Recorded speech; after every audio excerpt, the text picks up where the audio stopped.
नमस्कार, मी शुभम पंजाब के अशोका फाउंडेशन संस्थापक अध्यक्ष दादा. मी तुम्हाला सांगू इच्छितो की आज आपण भिकून गेटच्या पुलावरती बाळापूर येथे उभे आहे आणि रात्रीपासून मुसळधार हा पाऊस चालूच आहे. या पावसाच्या प्रभावामुळे संपूर्ण पाणी या आपल्या जो रोड आहे या रोडापासून वाहत आहे आणि इथे कोणत्याच प्रकारची नाल्याची व्यवस्था सुद्धा करून देण्यात आलेली नाही आहे. प्रशासनाचं या संपूर्ण गोष्टीकडे दुर्लक्ष आहे, जेणेकरून हा जो आपला रोड आहे हा वाहता रोड आहे. या रोडवरतून जिथून आपण गाड्या नेतो तिथून पाणी वाहत आहे आणि या पाणीच्या प्रभावामुळे आपल्या गाड्या स्लिप होत आहेत.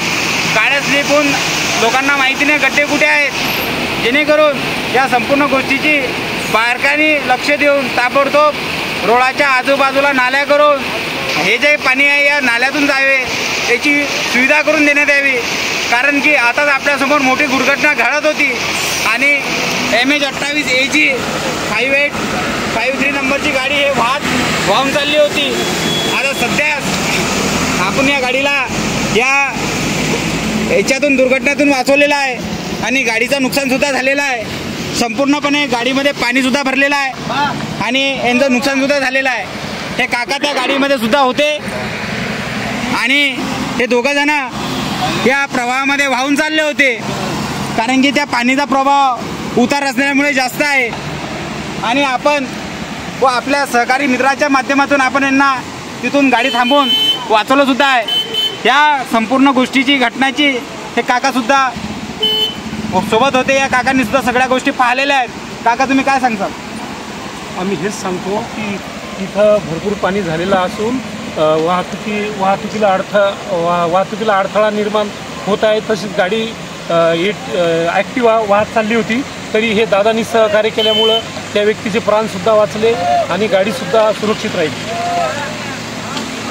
दादाची बाईक येते काका आहे, त्यांची गाडी आपण या पाण्यामधून वाहतांनी वाचवलेली आहे आणि काकांना सुद्धा याच्यातून वाचवलेलं आहे.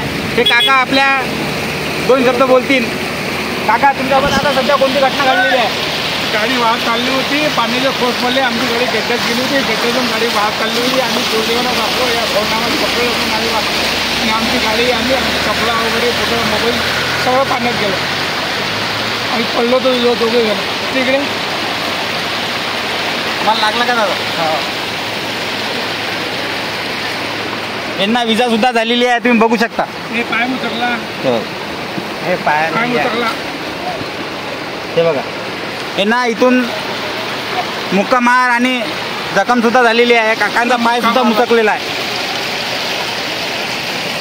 ते दाखवू तू झूम कर.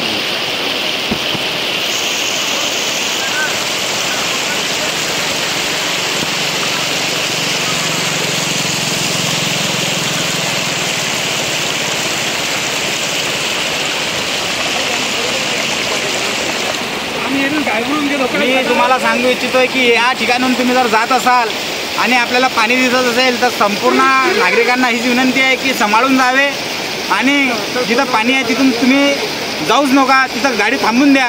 कारण की सध्या आपल्याला माहीत नाही या पाणीचा प्रवाह किती आहे. हा पाणीचा प्रवाह एवढ्या प्रमाणात आहे की जेणेकरून आपण इथून वाहून जाऊ शकतो नाल्याच्या माध्यमातून. म्हणून मी तुम्हाला सरकारला सुद्धा विनंती करतो, प्रशासनाला सुद्धा विनंती करतो की ताबडतोब या संपूर्ण गोष्टीची पाहणी करून याची विल्हेवाट लावून देण्यात यावी ही विनंती. जिल्ह्यातील सत्यलढाच्या महत्त्वपूर्ण घडामोडी पाहण्यासाठी आपले Satyaladha YouTube news channel subscribe करा, बेल आयकॉनला क्लिक करा आणि रहा सदैव अपडेट. जाहिराती व बातम्यांकरिता संपर्क संपादक सतीश देशमुख 9970321817.